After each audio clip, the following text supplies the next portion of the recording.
Olá, meus queridos alunos do EJA, tudo bem com vocês? Esse que vos fala é o professor Ezequiel Lupe e eu espero que todos vocês estejam desfrutando de saúde física e também de saúde emocional. Duas dádivas que Deus nos permite que são sem valor, né? Que são imensuráveis, que não dá para mensurar o valor que elas têm. Vamos lá, vamos à atividade da semana, a proposta de atividade da semana. Então, beleza. Primeiro eu gostaria de explicar algumas partes muito interessantes, que nós julgamos interessantes para vocês. Aqui tem algumas frases. A primeira é como localizar o verbo. Como localizar o verbo em uma frase, em uma sentença, em uma oração. Então, uma das maneiras que nós julgamos mais fáceis é saber perguntar. Essa frase ela está no passado, no presente ou no futuro? Vamos dar uma olhadinha nela. O goleiro pegou a bola. Essa ação já aconteceu? Ela acontece ou ela vai acontecer? Aí você pode chegar e dizer assim, professor, essa ação já aconteceu. Beleza. Qual a palavra que garante isso? Na sentença, o goleiro pegou a bola. Qual a palavra que garante que ela está no passado? Pegou. Então você acabou de localizar o verbo. Tudo bem? Acabou de localizar o verbo. Agora em seguida a gente vai perguntar para encontrar o sujeito. O sujeito é aquele que pratica a ação do verbo. Quem foi que pegou a bola? O goleiro. Então o goleiro é classificado como o sujeito da oração. Aquele que pratica a ação do verbo. E ele é considerado sujeito simples porque só tem um núcleo. Ou seja, só tem uma palavra importante. Se eu descartar aqui o artigo o e dizer assim, goleiro pegou a bola, a mensagem será transmitida, a ideia será transmitida sem perda de sentido. Tudo bem? Então vamos tentar aplicar esse mesmo conceito na próxima oração, tá? Aí nós temos aí os jogadores e o árbitro reclamaram da iluminação. Beleza. Mais uma vez, essa oração está no passado, presente ou futuro? Então nós temos aí, ela está mais uma vez no passado e a palavra que garante isso é reclamaram.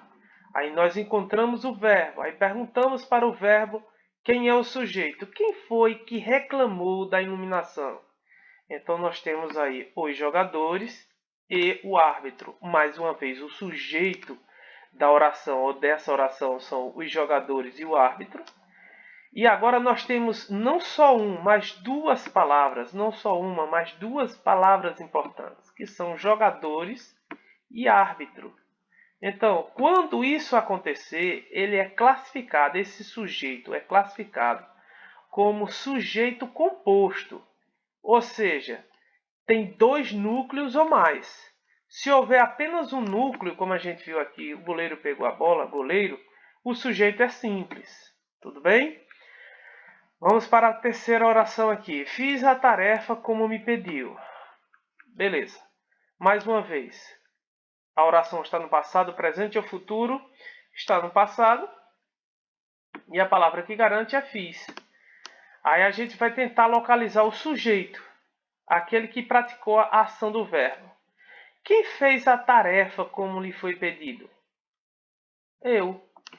Esse eu, ele não está aqui.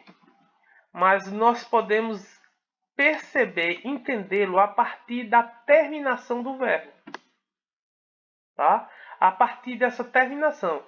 Tanto é que se nós colocarmos aqui, ó, fizeram a tarefa como me pediu, tá? Aí aqui já não, o sujeito não já vai ser eu, vai ser eles. Eles fizeram a tarefa como me pediu, tá? Mas o sujeito é fiz. Nós conseguimos identificar o sujeito através da terminação do verbo. Eu coloco eu se eu quiser, tá? Se eu não quiser, eu posso deixá-lo assim. Então, nesse sentido, o sujeito dessa oração é classificado como sujeito oculto. Sujeito oculto. ou sujeito desinеncial, ok?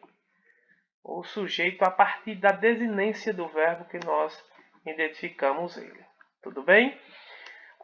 Existem algumas orações que nós classificamos como oração sem sujeito, ou seja, que não tem como identificar quem foi que fez a ação, porque geralmente está relacionado à ação da própria natureza, tá? Então nós temos aí, ó, faz um ano que me casei. Então, ó, o verbo é o verbo fazer ou faz. Aí a gente vai perguntar, quem é que faz? Não tem como. O verbo fazer, no sentido de tempo decorrido, ele é impessoal, tá? O verbo fazer, trazendo um sentido de tempo decorrido. Ou quanto tempo foi que essa ação aconteceu. E aqui não importa se eu coloco ele no singular, tipo faz um ano. Ou posso colocar aqui, ó, faz 10 anos. 10 anos que me casei. Por exemplo, aqui agora está no plural, mas o verbo ele não muda. Por isso que nós consideramos ele como verbo, como oração sem sujeito, ou verbo impessoal. Tudo bem? Então, vamos dar uma olhadinha na atividade de vocês e vamos tentar explicar como é que vocês vão produzir essa tarefa. Tudo bem? Aí nós temos aí, ó, o cabeçalho da atividade. Nós colocamos uma música para vocês. O nome dessa música é Tocando em Frente. E vocês vão ler, de preferência ouvir essa música, tá? Como um momento também de recreação, um momento prazeroso.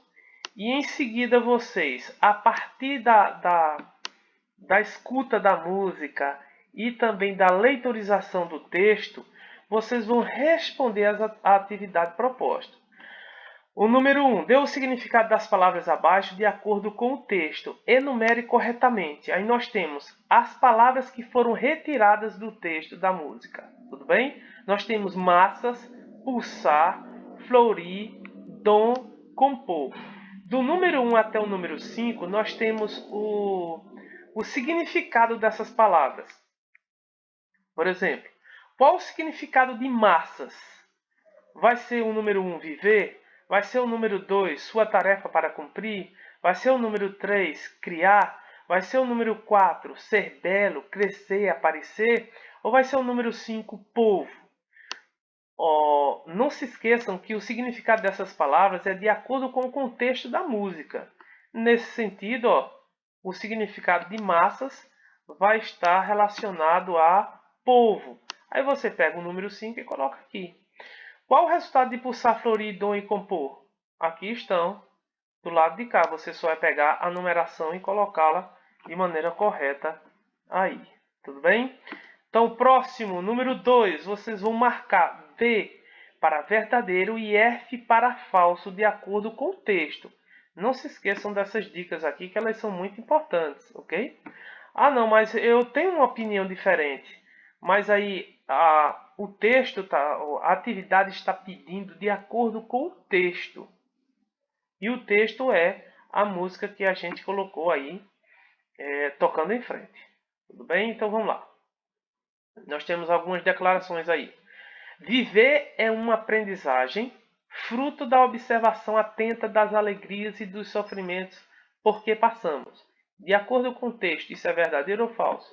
Se for verdadeiro, você vem aqui e bota um V. Já respondeu. Se for falso, você vem para cá e coloca um F de falso. Você vai responder isso até a última letra aí do quesito 2.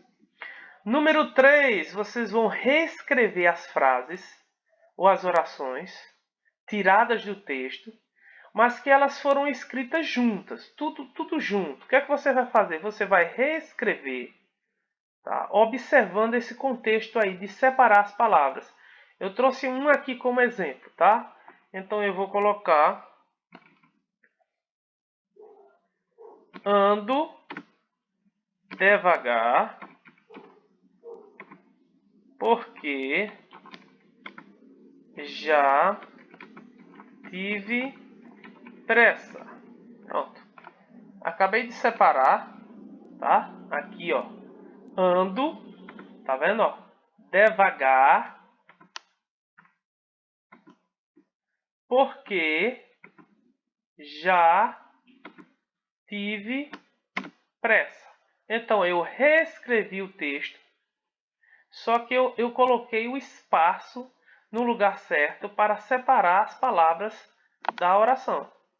Vocês vão fazer o mesmo conforme a gente viu aqui no exemplo, na letra A, B, C e D. Tudo bem?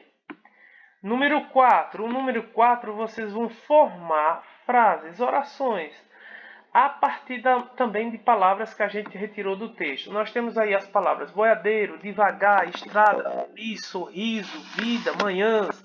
Então o que é que vocês vão fazer? Vocês vão construir frases, orações, utilizando essas palavras. Por exemplo, nós temos a palavra aí manhãs.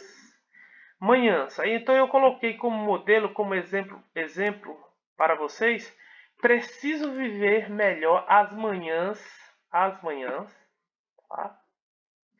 Da minha vida. Então nós temos aqui, ó, utilizei a palavra manhã. O que é que você vai fazer? Você vai criar orações a partir uma só, a partir de boiadeiro. Coloca uma frase aí com sujeito, com verbo, complemento, uma outra oração com devagar, uma outra oração com estrada, uma outra oração com feliz, uma outra oração com sorriso e a última com vida, ok? Aqui estão os espaços para vocês fazerem isso, conforme nós acabamos de mostrar no exemplo. Número 5. Verbo. Verbo é a classe de palavras que indica ação, processo, estado ou alteração de um estado, sendo o núcleo do predicado. Nesse sentido, leia o verso a seguir. Todo mundo ama um dia. Vocês vão fazer exatamente o que a gente trabalhou aí no início do vídeo, ok? Vocês vão tentar localizar o verbo dessa oração. Todo mundo ama um dia. Esse verso está no tempo presente, no tempo passado ou no tempo futuro. Em outras palavras, a ação dessa oração que está em destaque, ela já aconteceu? Ela acontece? Ou ela ainda vai acontecer? Então, coloque aí, tá? Coloque aí a palavra que garante isso. Qual a palavra que garante isso? Coloquem aí. Primeiro espaço vocês vão responder colocando se ela está no passado, no presente ou no futuro. Aí vocês coloquem aqui. A segunda, qual a palavra do poema que garante isso? Então vocês vão localizar a palavra e colocá-la aqui. O sexto e último, vocês vão observar que sujeito é o termo da oração a respeito do qual se anuncia alguma coisa. Aquele que pratica a ação do verbo conforme a gente orientou vocês no início do vídeo. Nesse sentido, leia o verso a seguir. A gente chega e no outro vai embora. Agora responda, quem é o sujeito desse verso? Em outras palavras, quem é que chega? Tá? Coloquem a resposta aí. E em seguida, vocês vão classificar esse sujeito como sendo sujeito simples, sujeito composto, sujeito oculto, oração sem sujeito. Apenas uma alternativa aqui é a correta. Tudo bem? Então essa é a proposta que nós temos para vocês da atividade dessa semana. Espero que vocês estejam realmente motivados, porque a motivação ajuda ao raciocínio, ajuda a gente a entender melhor a atividade do texto. Uma ótima semana para vocês, que o Papai do Céu abençoe.